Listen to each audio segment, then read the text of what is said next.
Next on the news, 2 months after Tropical Storm Ida battered the city, members of one parish hit especially hard are putting their lives back together a little at a time. Lawsuits and an independent review as investigators piece together what went wrong at Astroworld and how those 8 tragic deaths could have been prevented. They were up before dawn to travel just 2 miles and reunite with loved ones for the first time in 2 years, the very busy Mexican border.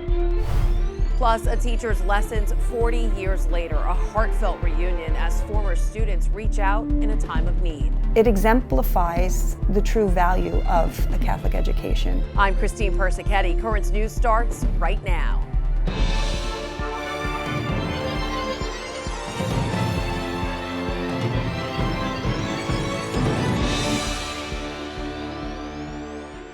It's been weeks since Tropical Storm Ida tore through New York City, leaving death and destruction in its wake. For many, it's been a struggle to start over. They lost their homes, but not their faith. Currents News' Jessica Easthope is in Woodside, checking back in with a storm survivor. All of the water came from there into here. The floors and walls are dry. It's been more than 2 months, but Leticia Orta can still feel the water rising. The water was up to here. This basement apartment, her home for 12 years, was destroyed in Tropical Storm Ida, along with nearly everything in it. Seeing all my things throwing away and that couldn't keep anything from there. See, the water came up to here. We first brought you Leticia's story right after the storm when she was forced to start over. But she looks back and knows she was one of the lucky ones. The most important thing is that I'm alive and I have a job. And I have my family. 11 Queens residents died in basement apartments during the storm. It's estimated there are 200,000 basement apartments in New York City, many of them illegal. Leticia is now staying in a 1-room basement apartment with her son. It's half the size of her old place, but she can't afford anything else. She has close to $50,000 in property loss and only received $6,000 from FEMA.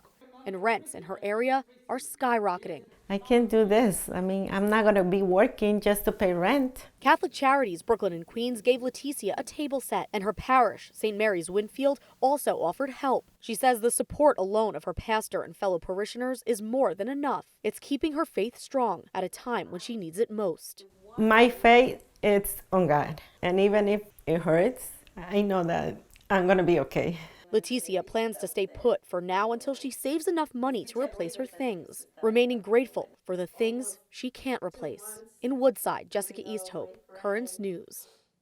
St. Mary's Winfield had opened its lower chapel exactly 7 months before Ida struck. The storm completely washed it out, doing more than $1 million in damage. And that was just part of the church's cleanup and repair work. Next week, we'll check in with Father Christopher O'Connor to see the progress they've made so far. New details are emerging as investigators search for answers in the deadly tragedy at Houston's Astroworld Music Festival. 3 people remain in the hospital. At least 18 lawsuits have been filed against rapper Travis Scott and concert organizer Live Nation Entertainment. And as Isabel Rosales reports, it comes as authorities look into what could have been done to prevent it. Intense scrutiny over the deadly Astroworld Festival. They were on the ground and basically getting trampled, and no one would pick them up. Rapper Travis Scott and those behind promoting and planning the event under the microscope, accused of not doing enough to prevent or react to the crowd surge. The way the barricades were set up had people trapped in, and it was a death trap. The medical examiner's office says it could take several weeks to determine the cause of death for the 8 victims. Many people want to shed blame, but it's really too early. Scott says he will pay for the funeral costs of the victims. 3 people remain hospitalized, including a 9-year-old boy. His family says he's in a medically induced coma. A 9-year-old child had a heart attack because he was being trampled so severely. Lawsuits continue to stack up, at least 18 filed since Friday. This should have been stopped from the very beginning, and what we know for sure is that Travis Scott continued to perform. Scott maintains he had no idea the extent of what was happening in the crowd. Fellow performer Drake posted Monday, "My heart is broken for the families and friends of those who lost their lives and for anyone who is suffering." Meanwhile, according to the Wall Street Journal, people familiar with the investigation said investigators are looking into whether a batch of counterfeit pills, possibly laced with fentanyl, played a role in some of the deaths. Authorities have been reached out to for comment. Isabel Rosales, Currents News. This isn't the first instance of safety violations at a Live Nation concert. According to past court records and OSHA reports, the concert promoter has been connected to about 200 deaths and at least 750 injuries since 2006. These include the very first Astroworld Festival in 2019, where 3 people were injured in a stampede while trying to get into the venue. Can a state prevent a pastor from praying over an inmate who's about to be put to death? That's the religious rights case the Supreme Court is taking up on Tuesday. The 9 justices will be considering the fate of convicted murderer John Henry Ramirez, who wants his pastor to lay hands on him and pray as he's lethally injected. The state of Texas says the pastor can be present, but only if he stays quiet. The case could lead to a broader ruling on religion's place during executions. Just over a year ago, Pope Francis issued an encyclical placing the church's position against the death penalty at the forefront of Catholic teachings. The Holy Father saying that the death penalty is inadmissible and the church is firmly committed to calling for its abolition worldwide. They may live only 2 miles apart, and yet this is the first time in nearly 2 years that families separated by the U.S. Mexico border have reunited in person.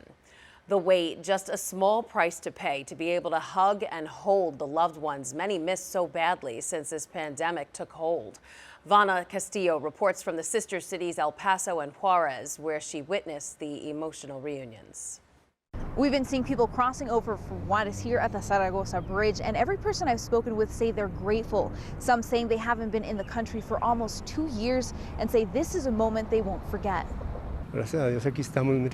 El Paso and Ciudad Juarez, sister cities divided by the pandemic, reunited once again. Más por tener familia aquí. Enrique Perales woke up before the sun could even think about rising, making his way to the Isleta port of entry, anxious to be reunited with his family after being separated for almost 2 years. Creímos que iba a estar muy lleno. Waiting to cross into the U.S. since 7 p.m. last night as the borders opened to non-essential travel. But by 12 a.m., Perales was already in the United States, something he didn't expect. Vicente Castro seeing the same thing at the Paso del Norte Bridge. Llegamos bien temprano. Saying he came as early as he did because he expected a long wait time, but says he crossed in less than 15 minutes. Pues acá tengo a mis hijas, tengo familia. Maria Herrera made the journey longing to hold her daughters after almost 2 years. Nosotros no podíamos hacerlo. Saying she was grateful her family could come visit her, but says it was still painful knowing she couldn't do the same. But today she can rest easier. Estuvo fácil. The people I spoke with say the journey was quick and easy, and even though they have to show proof of vaccination, they say this experience has solidified just how the hearts of these 2 cities beat as one. Estamos en lazo ahí todos. It's been an emotional moment for families reuniting, some saying they haven't seen each other in almost 2 years. Reporting from the U.S. Mexico border, I'm Vanna Castillo. That quick and easy journey was because ports of entry across the border were well staffed by Customs and Borders agents. At most entryways, every available booth was manned by agents checking proof of vaccination. While the pandemic travel ban was in effect for the last 18 months, just a few booths were open, only allowing in American citizens, permanent residents, or people with essential needs. On this side of the border, the Biden administration's vaccine mandate for large businesses is now on hold.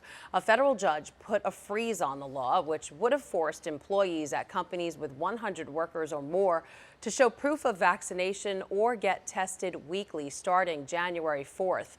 Some 24 states had sued to block the mandate. The White House is appealing the judge's decision. Over at the United Nations, a growing humanitarian crisis is raising alarms. Some 4,000 migrants have now gathered at the Poland-Belarus border.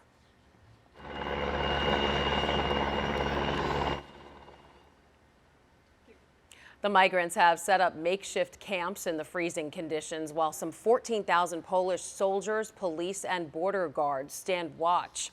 The Polish government and several EU leaders are accusing the president of Belarus of helping to push these migrants into the area. The church in Poland is coming to the aid of the migrants, the Polish Bishops' Conference saying in a statement, regardless of the circumstances of their arrival, they certainly need our spiritual and material support. And they're putting their money where their mouth is. The Polish Catholic Church is holding a collection for the migrants this month. The money will go to Caritas Poland to help aid their activities in the border areas. It will also help in the process of long-term integrations of those who decide to stay in Poland. There's a lot more news headed your way. She was always there for her students. Now, decades later, they are there for her. We'll take you to Queens for this story. Plus, remote learning wasn't easy, but imagine how hard it was for students without a home. A startling report on homeless kids. And a man pulls out a gun during a church service. Wait until you see who came to the rescue.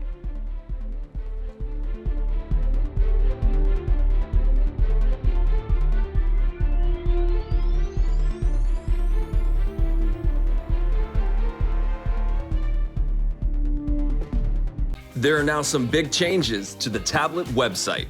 You can get personalized access to the Catholic news you value. Sign up for free at thetablet.org.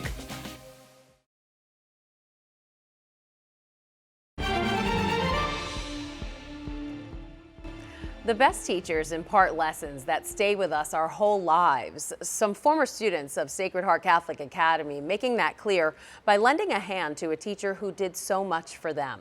Jessica Easthope has their story from Bayside. She used to do best row. Best row. Yes, best row. Janine Rana and Maria Obial are back in 4th grade at Sacred Heart Catholic Academy of Bayside with their teacher, Miss Collardi. First year story. They're laughing, listening, and learning, just like they did all those years ago. Brian Agid, Terrence McBreen. It's been 43 years, but the girls still can't call Miss Collardi by her first name. She always keeps saying, you should call me Regina. I said, I can't, but you're Miss Collardi. Yeah, 2 times 2. And Regina has the same problem. These children, I'm going to keep calling them children because that's what they were to me. Recently, life has come full circle. The girls needed Regina's love and support as chatty kids trying to learn their times tables. But now Regina needs theirs. We were raised to do what Jesus taught us, and we still do. It exemplifies the true value of a Catholic education. Through a port. Regina has stage 4 kidney disease. When the girls found out, Miss Collardi's 4th grade class got to work, raising money to send her a gift card for meals. Blood clot in my lung. But more than that, they gave Regina an inside look at the impact she made on them. The emails and the messages, just that we were thinking about her. You don't realize the power you do have over children. You answered the question. Regina's now waiting for a kidney transplant. God has made this plan. He knew that I needed their support, and I was happy to have given it to them when they needed it. The girls by her side all the way. It doesn't matter when or why, we'll be there in a heartbeat. It's that imprint of showing that the influence of a good teacher can never be erased. I know. How many times? In Bayside, Jessica Easthope, Currents News. And we have an update since Jessica spoke with Regina. She's still waiting for a kidney donor. However, she's on dialysis and says it's doing wonders for her. In fact, she's no longer considered an emergency case. Of course, we wish her all the best. Meanwhile, a really troubling report about school-age kids here in the city. An eye-popping 100,000 were on the streets homeless during the last school year. That's a 42% increase over a decade ago, and it's right at the height of the pandemic when students were doing online learning. Obviously, that raises the question about how many of these homeless kids had internet access and actually attended school. Advocate groups are now calling on the Department of Education to hire a network of shelter-based coordinators to address these issues. But as for young kids turning out to city schools to get vaccinated, the demand has been so high, schools are coming up short on supply.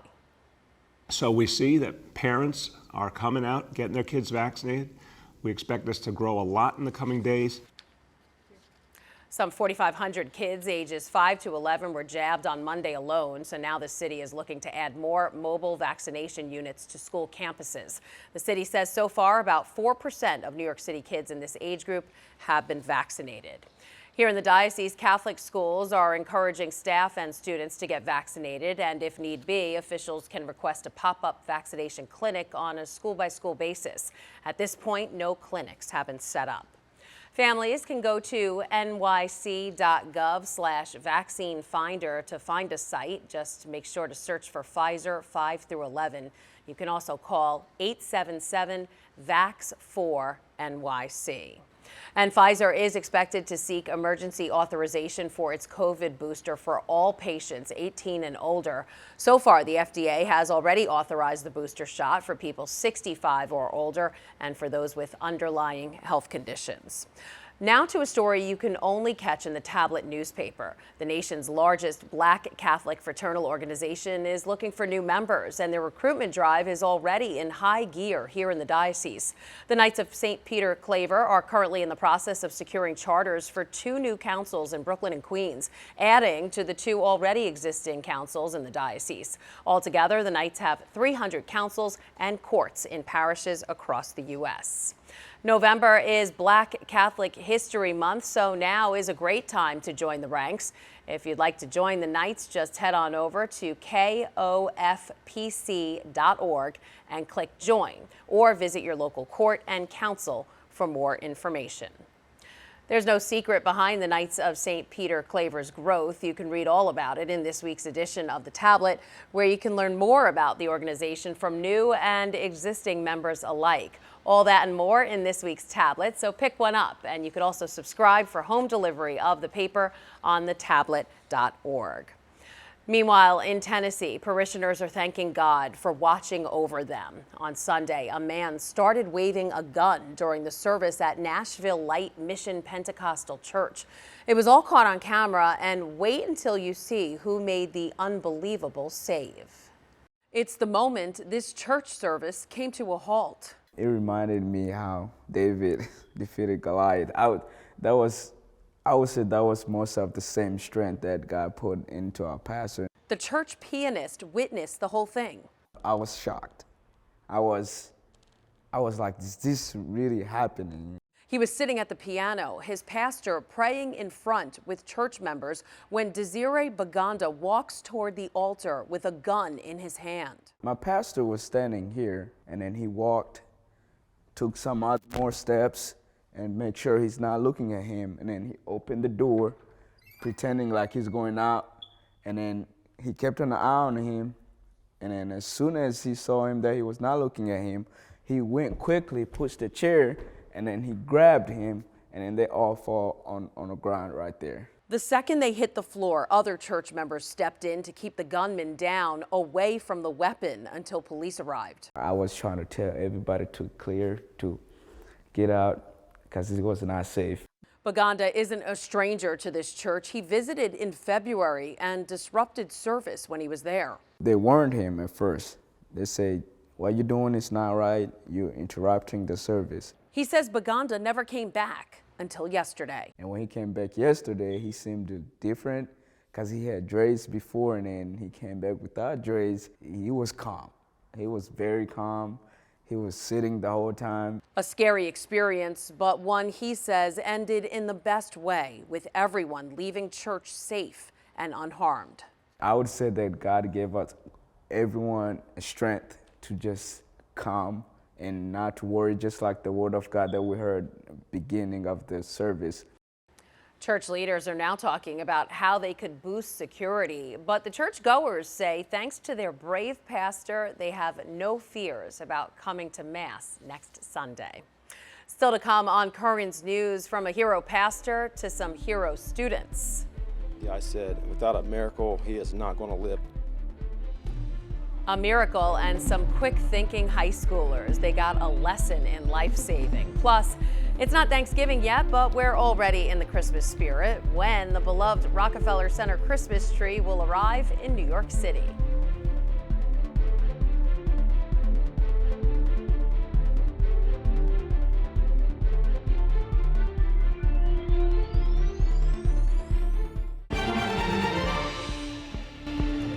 A group of Indiana high school students are being credited with saving their teacher's life. They jumped into action after what could have been a deadly fall. Emily Longnecker spoke with them and their very grateful teacher. It's a wonderful day to be alive. And the neck brace Don Criswell has to wear at least until January is a reminder how he very easily could not even be standing here. But I'm standing here and we're having a conversation and just glad to do it. But an accident in September could have changed all that forever. Don's a building trades teacher and was working with a group of high school students at a construction site when he stepped on a board that wasn't secure and fell 9 feet head first onto concrete. That's the last thing I remember. Not so for the students and staff who were there. They remember everything. I immediately called 911 when I was running to get to him. I took off my sweatshirt and helped wrap my sweatshirt and held their sweatshirts onto his head. He kept trying to fight to get up, thinking he was going to walk it off like it was just another fall. The Henry County Sheriff's deputy who arrived on scene knew differently. And I'll be honest with you, I said, without a miracle, he is not going to live. Not only did Don live, he was there Monday to thank the people who helped save his life when the Newcastle Community Schools School Board honored them with awards. We may not have Don if it wasn't for their quick action and their leadership. I am grateful to these 3 people right here. And just as soon as he can, Don says he'll be back to work. His students need him. Mr. Criswell loves these boys because they're of great value. That was Emily Longnecker reporting. That award ceremony for the beloved teachers rescuers was so full of well-wishers. We're told it was standing room only. And you won't be doing much standing if you're driving anywhere for Thanksgiving. You'll be sitting a lot because it seems everyone is hitting the road again. AAA predicts 48 million people will take to the roads for the long holiday weekend. That's near pre-pandemic levels. More than 4 million are expected to fly. Oh, Christmas tree. Keeping with the holiday theme here, it may not look like much now. That's because they're in the process of tying it down. But just wait until this 79-foot-tall Norway spruce lights up Rockefeller Center. New York City's most famous Christmas tree is being cut down on Thursday in Maryland and will arrive in the Big Apple on Saturday, just a couple weeks before it's lit on December 1st. And that is Currents News. I'm Christine Persichetti. Thank you for joining us because we are putting your faith in the news. Hope to see you again next time.